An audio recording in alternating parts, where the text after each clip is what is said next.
I just got a question for the audience, more like a polling of what people are doing despite the guidelines out there. Like, who here, like how many people with show of hands are still doing CT perfusion in patients within the 6 hours? All right. So the next question is, okay, so now we have guidelines that are telling us that we're supposed to ignore that. Okay. When you look at, the guidelines saying that if you're doing, what's that? Guidelines have been rescinded, right? So remember, there was 12 guidelines that the AHA put out and then rescinded. One of those 12 was the one we're talking about. That is no longer in effect. That do not do perfusion within 6 hours. So, but it's not. They still were saying not recommended. So they take that one. Everything is in the ether right now. Remember, the guidelines were incredibly. Yes, Dr. Powers put out a different group of guidelines, and then about a month afterwards, the AHA rescinded 12 of them. So we're waiting for them to come back in. So right now, we have no guideline about, do not do perfusion imaging within 6 hours. And granted, a lot of people don't do it, but it's not because of the guideline that's in effect. The guideline is currently in the ether, waiting to come back. All right, no, because to me it puts us in a really bad spot. Whether CT perfusion works or doesn't work, you're saying that it works if it's greater than 6 hours, but it doesn't work or don't use it. And I'm a firm believer of CT perfusion for all the reasons you guys said here. We want to know if there's a core or not, is there salvageable brain or not, and how much it is, because that's what's going to guide good outcomes. May I add something here? I think we focus here very much on patients who actually receive thrombectomy procedure and who are enrolled in the trials, but there are many other patients where it's really difficult to understand what's going on. And in these patients, I think CT perfusion is also very valuable. And it's difficult to say, in this patients we don't do it, in this frequently for is not to say who's going to the cath lab. It's to figure out what's wrong with the patient. Yep. And our patients, when the paramedics call, we don't know anything about them. We don't know when they were last known well, like Mrs. Jones was at 7:15, was it last night? We have a huge benefit if you go straight from the paramedics into the scanner. And if you get all the information at once, it's, again, a huge benefit. So we do this CT perfusion to figure out who's having a stroke, who's not having a stroke. It informs our IV-TPA decision. If somebody comes in, they can't talk, but their cortex is normally preserved, that's a stroke mimic. I don't want to push TPA into that patient, right? And if we come in and we find, patients who don't look classic for a stroke, but they've got an M2 occlusion in their right parietal lobe, suddenly they're a TPA candidate, even though their symptoms were atypical. So I think it's extremely helpful to figure out what's wrong with Mrs. Jones, rather than does she need to go to the cath lab or not. Yeah, I couldn't agree with you more. I sorry the word. I think it's idiot proof. The green and pink, I think it's phenomenal, and it creates a big brother. We're all here watching Nima. Actually, Eric is talking to the patient. Nima and I are looking at it. M1 occlusion. Who is on call? So, and Eric stands up when I'm looking at Nima look at me. Eric is standing up and leaving the room. So we're not even on call when we know what's going on. So I think from the system perspective, I think is phenomenal. My question to two of you and Ryan, whoever else wants to jump on that, who you don't take to the cath lab? So you show Mrs. Jones. Mrs. Jones on the early window, I'm taking Mrs. Jones to the cath lab, and if she bleeds, sorry, we tried. But this patient is wake up, I don't know. You have that CTP with an aspect of 9. Would you take that patient to the cath lab, Jens? So the reason I wouldn't have taken her, you would or would not? I would not, because she had no blood volume in her infarct. And that we've never seen a case who has no blood volume, right? So you talk about your early window patients that they can be, we can have core overcall, ghost core. When you have no blood volume, it's like a cardiac arrest of that zone of the brain. And I've never seen one of these dark blue, 0 blood volume patients do well. But I absolutely agree. Those radar patients, I think they can benefit too. The question is, how do we find those below the radar patients? Is the aspects going to be enough, or do you need to know that they've got a penumbral area? I think you need the penumbral area. So before Jens answered that, going back to your blood volume, this is our early experience, and we discussed this before. blood volume in our early CTP experience seems to be more predictable, a better predictor, to better phrase, than blood flow. But on rapid, we use blood flow. So is there any way that we could add that blood volume? Because again, if you see a black hole in the blood volume, you know the brain is dead. Yeah. So there's blood volume maps that come out automatically. The CBF comes up first. And the reason that we do that is because we did a number of studies looking at take patient from CTP to MRI scan. What's a better predictor of the final infarct and complete reperfusers? And CBF did a little bit better than CBV. CBV still did well, but oftentimes if you've got very good collaterals, that CBV may not be as predictive. So in the ultra early window, we're very aggressive, right? I mean, somebody's coming in a half hour after stroke onset, there's practically nothing that's going to prevent me from taking the patient. We've had 2 patients in our history who had a stroke while on the scanner. And you can imagine if you immediately occlude a vessel, that CBV and CBF can go to 0 very quickly before collaterals kick in.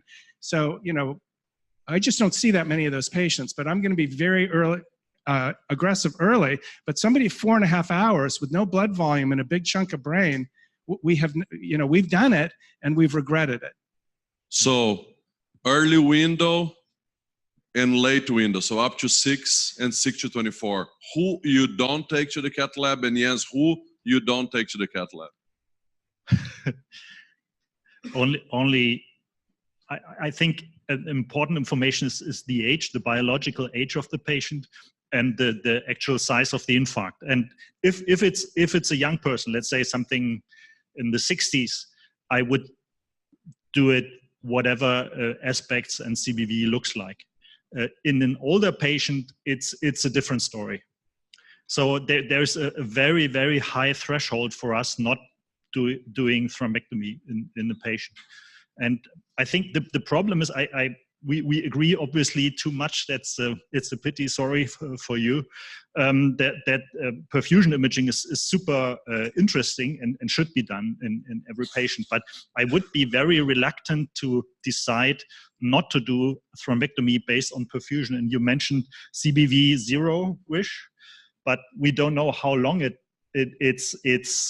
there. It's a stable situation.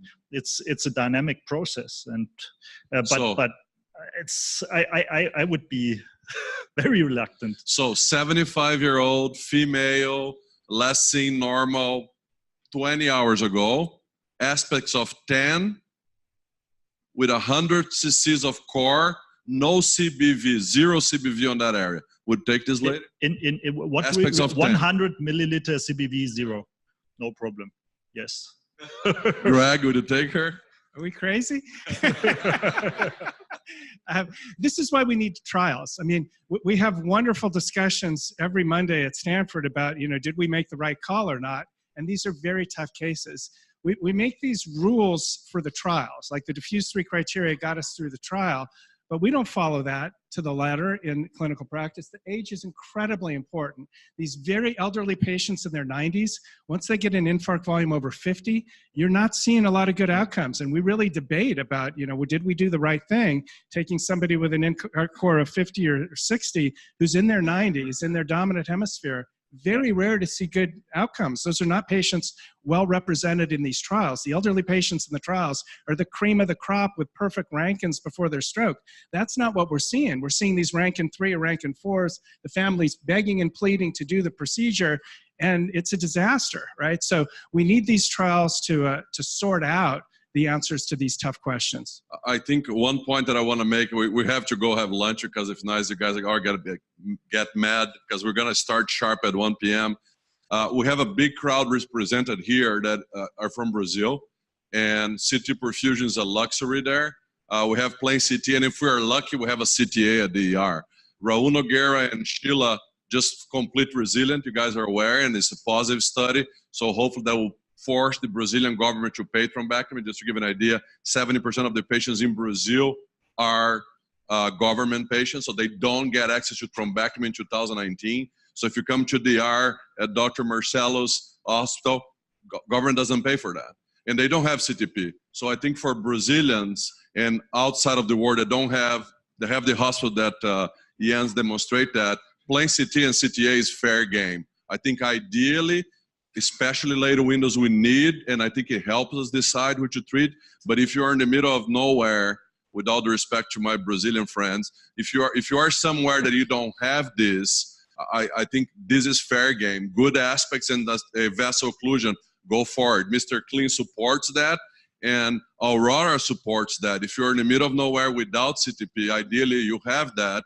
If you don't, go forward, because you have a good chance of helping this person. So I think it's a great discussion, and I don't know if you would add anything to that, Jens, or these situations that we don't have CTP perfusion. Yeah, I mean, half of the resilient sites did have CTP, so that was given to them as part of the trial. It'd be really interesting when we look at the resilient results and the CTP centers versus the non-CTP. Obviously, you know, we want to treat these early window patients. If you don't have CTP, you can get by with a CTA and an aspect score. But what I'd like to see is also what you alluded to. It's the primary centers who need to start doing this for the late window patients, because right now we have a huge number of futile transfers. Those are incredibly expensive and very frustrating for everybody.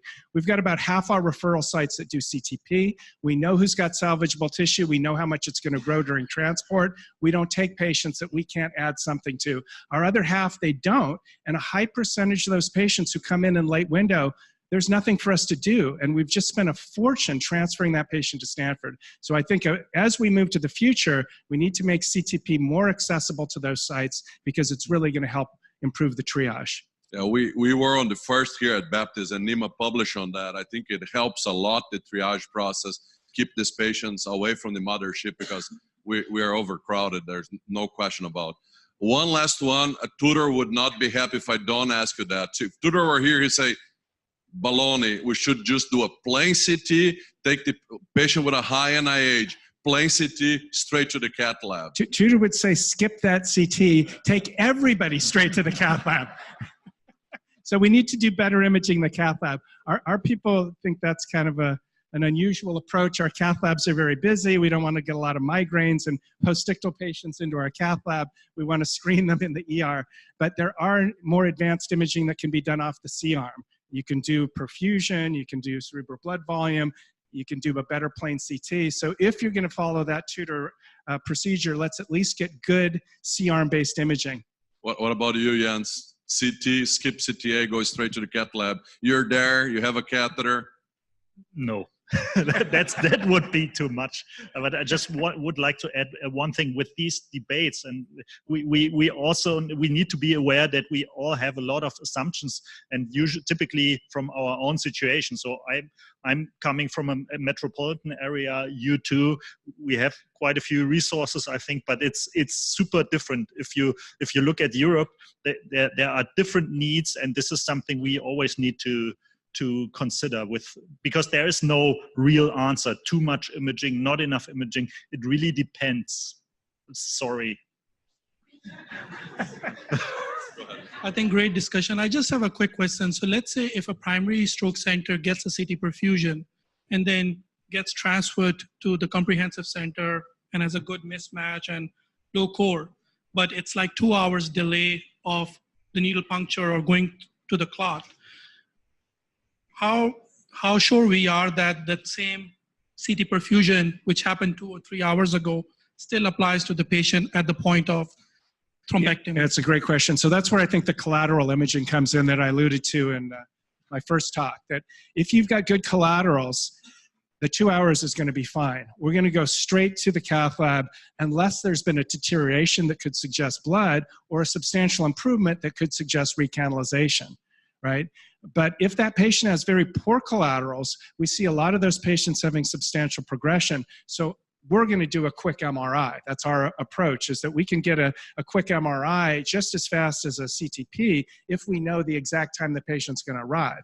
If the paramedics call with a patient unannounced, we can get a CTP much faster. We do a plain CT after 90 minutes from the CTP. So if the patient had a CTP elsewhere in one of our other hospitals, the patient arrives, got a plain CT. Another thing that I think is pretty cool with the rapid is, if you think about Extend that just got published and Wake Up, now we can give thrombolytic for patients up to 24 hours. And this is not on guidelines because it's too new. But if you have a small core and these patients follow these protocols with CTP. We have this everywhere. We don't use MRI for that. Now these patients are thrombolytic candidates. So if they are 2 hours away and they have to travel, you can get thrombolytics on board and get this to help the patient go back exactly to timeless that Greg alluded to, that NEMA enrolled the first patient. So now again, we went from IV to IA, and now what we learned with thrombectomy is gonna help intravenous again. So now we're gonna, back to the future, help in the thrombolytics. So that's pretty cool. Can you repeat the CT perfusion, like Oh, if you don't have absolutely. the facility Yes, for like acute MRI? you can definitely repeat the CT perfusion. You know, it's not a problem with that. I mean, these are patients having a big stroke. A little bit of additional radiation or a little bit of additional contrast is not a big deal. We looked very carefully in diffuse to see, do we have any evidence of renal injury? Because we had all these patients getting CT perfusion, some of them getting dual slab, then they go to the cath lab, get a bunch more contrast. There was no hint that we were hurting their kidneys, and one of the AHA guidelines is you don't need to check the creatinine. A stroke patient, just go for it. Excellent. So 1 p.m. sharp, guys. If you're not here, we're going to close the door. Thank you, guys.